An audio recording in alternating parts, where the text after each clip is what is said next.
Hello friends, BSc question solve YouTube channel में आपका स्वागत है। आज हम अपनी इस वीडियो में यूनिवर्सिटी ऑफ कोटा के बीएससी पार्ट थर्ड के बॉटनी पेपर में जो एग्जाम हुआ था 2015 में, उसके सेक्शन है के क्वेश्चन सॉल्व करेंगे और इस पेपर का नाम है प्लांट इकोलॉजी एंड फाइटोजियोग्राफी। तो चलिए फ्रेंड्स, शुरू करते हैं। और अभी तक आपने हमारा यूट्यूब चैनल सब्सक्राइब नहीं किया है तो जल्दी से सब्सक्राइब कीजिए ताकि आपको हमारे आने वाले वीडियोज की नोटिफिकेशन मिलती रहे और आप बीएससी के सभी क्वेश्चन का सोल्यूशन देख सकें। और अपने दोस्तों को भी ज़्यादा से ज़्यादा शेयर करें ताकि उन्हें भी इन क्वेश्चंस का लाभ मिल सके। तो चलिए फ्रेंड्स, शुरू करते हैं आज का हमारा पहला प्रश्न।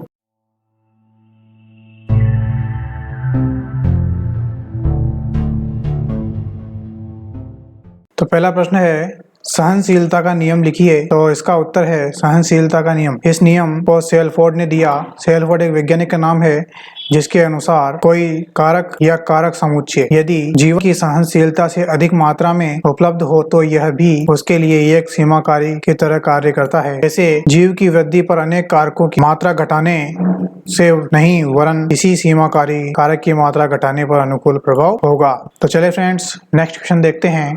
ह्यूमस को परिभाषित कीजिए। ह्यूमस क्या होती है? मृदा की ऊपरी परत होती है जो कि बहुत अधिक उपजाऊ होती है और इसकी परिभाषा है, पृथ्वी पर पाए जाने वाले जंतु एवं पौधों के मृत शरीर, उनके उत्सर्जी पदार्थ भूमि में उपस्थित सूक्ष्म जीवों द्वारा अपघटित होकर सड़ गल जाते हैं और मिट्टी में मिल जाते हैं। इस तरह कार्बनिक पदार्थों को ह्यूमस कहते हैं। ये थी ह्यूमस की परिभाषा। हम देखेंगे तीसरा प्रश्न, किन्हीं दो ओस्मोल मरुद्भिदों के उदाहरण दीजिए। ओस्मोल मरुद्भिदों ये पादपों के प्रकार है। तो इनके उदाहरण है, पहला उदाहरण है कैपेटिस एफाइला और दूसरा है लिख सकते हैं हम जिजीपस जुजुबा, जिसे हम बेर भी कहते हैं सामान्य भाषा में, और जिसकी फोटो यहाँ पर लगाई गई है ये। चलिए फ्रेंड्स, नेक्स्ट प्रश्न देखते हैं। तो हमारा नेक्स्ट प्रश्न है, सजीव प्रजक्ता किसे कहते हैं? तो सजीव प्रजक्ता की परिभाषा है कि अधिकांश लवणोद्भिद में सजीव प्रजक बीजांकुरण का विशेष गुण पाया जाता है जिसमें बीज का अंकुरण फल के भीतर मात्र पौधे पर ही हो जाता है। इसे सजीव प्रजक्ता कहते हैं। आपने देखा होगा कि कुछ पादपों में जब फल लगे रहते हैं तो उन फलों में के अंदर ही उन बीजों का अंकुरण हो जाता है और वह प्लांटलेट में परिवर्तित हो जाते हैं, अर्थात छोटे पादप का विकास हो जाता है। तो इसे ही सजीव प्रजक्ता कहते हैं। जैसे कि इस चित्र में दर्शाया गया है कि ये जो एक फल है और इस फल के अंदर ही इस छोटे से पादप का निर्माण हो गया है और यह अभी भी फल पर ही लगा हुआ है। तो इसे ही सजीव प्रजक्ता कहते हैं। नेक्स्ट प्रश्न है, एक प्रारूपिक जल अनुक्रमण की क्रमिक अवस्थाएं लिखिए। क्रमिक अवस्थाओं के हमें केवल नाम लिखना है, इसे डिटेल में नहीं समझाना है क्योंकि ये आधे नंबर में ही पूछा गया था। तो अतः हम इसमें इनके नाम लिखेंगे।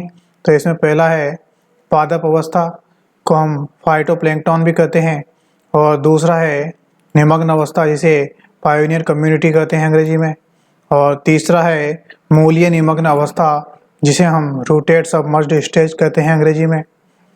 इसका चौथा अनुक्रमण है मूलीय प्लावक अवस्था, इसे हम रूटिंग फ्लोटिंग स्टेज कहते हैं। और नेक्स्ट पांचवा है जल स्थायी अथवा नरकुल अवस्था, इसे हम अंग्रेजी में रोड स्वैम्प स्टेज कहते हैं। और छठे नंबर की अवस्था है पंख या सेज मेडो अवस्था, इसे अंग्रेजी में सेज मेडो स्टेज कहते हैं। और नेक्स्ट है वन स्थली अवस्था, इसे हम वुडलैंड स्टेज कहते हैं। और नेक्स्ट है वन अवस्था, इसे हम फॉरेस्ट स्टेज या क्लाइमेक्स स्टेज भी कहते हैं। इन्हें हम क्रम से ही लिखना पड़ेगा। यदि हम इन्हें क्रम से नहीं लिखेंगे तो ये अनुक्रमण सही नहीं माना जाएगा और इन्हें रटना ही पड़ता है। तो चले फ्रेंड्स, अब हम अपना नेक्स्ट प्रश्न देखते हैं।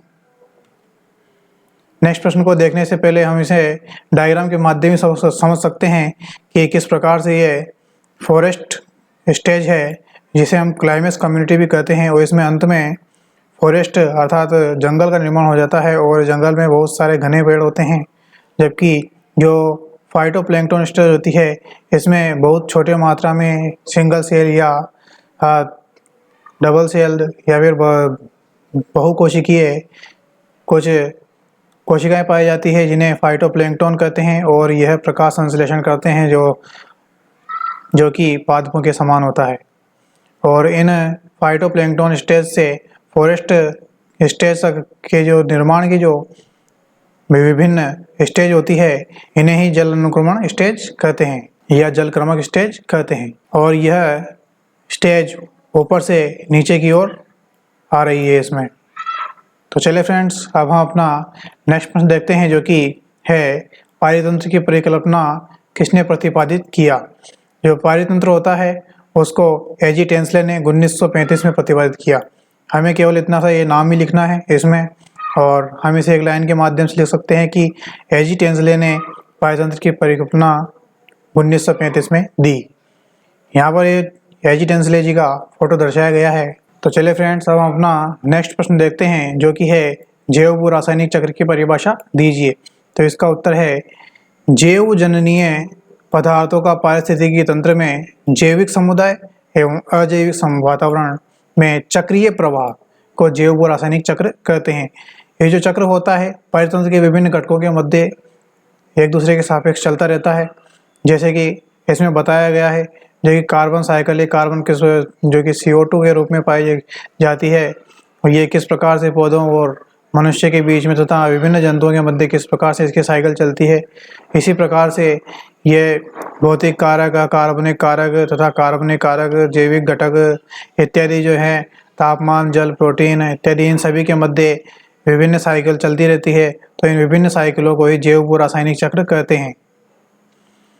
ये पारितंत्र के हम इन घटकों को दो भागों में बांट सकते हैं, अजैविक घटक और जैविक घटक, जो कि इस सारणी में दिए के माध्यम से हम समझ सकते हैं। लेकिन हमें इस प्रश्न में केवल इतनी सी परिभाषाएं लिखनी है कि जैविक समुदाय तथा अजैविक वातावरण में चक्रीय प्रवाह को ही जैव रासायनिक चक्र कहते हैं। ये समझाने की दृष्टि से बताया गया है कि हम अधिक से अधिक याद रख सकें। तो अजैविक घटक में भौतिक कारक होते हैं। ये भौतिक कारक निम्न है, जैसे तापमान होती है, आर्द्रता, प्रकाश, वायु दाब इत्यादि। और अकार्बनिक पदार्थों में जल, ऑक्सीजन, कार्बन डाइऑक्साइड और नाइट्रोजन। और कार्बन पदार्थों में प्रोटीन, कार्बोहाइड्रेट और लिपिड इत्यादि आते हैं। और जैविक घटकों में उत्पादक आते हैं, जैसे हरे पौधे, उपभोक्ता में जंतु आते हैं, और अपघटक में सूक्ष्मजीव इत्यादि आते हैं। तो चलिए फ्रेंड्स, अब हम अपना नेक्स्ट प्रश्न देखते हैं, और ये नेक्स्ट प्रश्न है उष्णकटिबंधीय वनों में पाए जाने वाले किन्हीं दो पादपों के नाम लिखिए। तो उष्णकटिबंधीय वनों में हम लिख सकते हैं इन दो पादपों का नाम। वैसे तो बहुत सारे पादप पाए जाते हैं, तो इनमें से पहला है प्रोसोपिस सिनेरेरिया, और दूसरा हम लिख सकते हैं साल्वेडोरा। इन दोनों ही पादपों के जो चित्र हैं वो यहाँ पर दर्शाए गए हैं कि ये पादप किस किस प्रकार के होते हैं। आप इन्हें फोटो के माध्यम से भी याद रख सकते हैं। इनका नाम है प्रोसोपिस सिनेरेरिया और दूसरा है साल्वेडोरा। हम अपना नेक्स्ट प्रश्न देखते हैं, जो कि है प्रकाश रासायनिक धूम्रकोह से आप क्या समझते हैं। इसकी भी हमें परिभाषाएं लिखनी है। तो हम इसकी परिभाषा में लिख सकते हैं कि वायुमंडलीय हाइड्रोकार्बन के साथ मिलकर NO व NO2 अत्यधिक विषैले द्वितीयक प्रदूषकों को जैसे पान, ओजोन तथा कार्बोनिल यौगिक उत्पन्न करते हैं। यह NO और NO2 जैसी गैसें ही विषैले प्रकाश रासायनिक धूम्रकोह के निर्माण के लिए उत्तरदायी होती है। तो हम इसे डायग्राम के माध्यम से भी समझ सकते हैं कि किस प्रकार से जहाज़ों से, वाहनों से, पादपों से, फैक्ट्रियों से और वोल्केनो इत्यादि वो जंतुओं से और अन्य जंतुओं से भी उत्पाद के रूप में NO, NO2 और अन्य गैसें निकलती है, जो कि प्राइमरी पोल्यूटेंट होते हैं। और इनसे किस प्रकार से रिएक्शन होती है कि यह सेकेंडरी पोल्यूटेंट जैसे पान, ओजोन तथा कार्बोनिल यौगिकों में परिवर्तित हो जाते हैं, और इन्हें ही हम सेकेंडरी पोल्यूटेंट कहते हैं।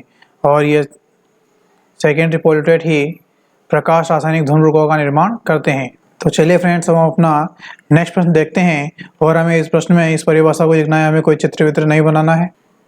हमारा नेक्स्ट प्रश्न है घटना विज्ञान फेनोलॉजी क्या है। इसका उत्तर लिख सकते हैं हम।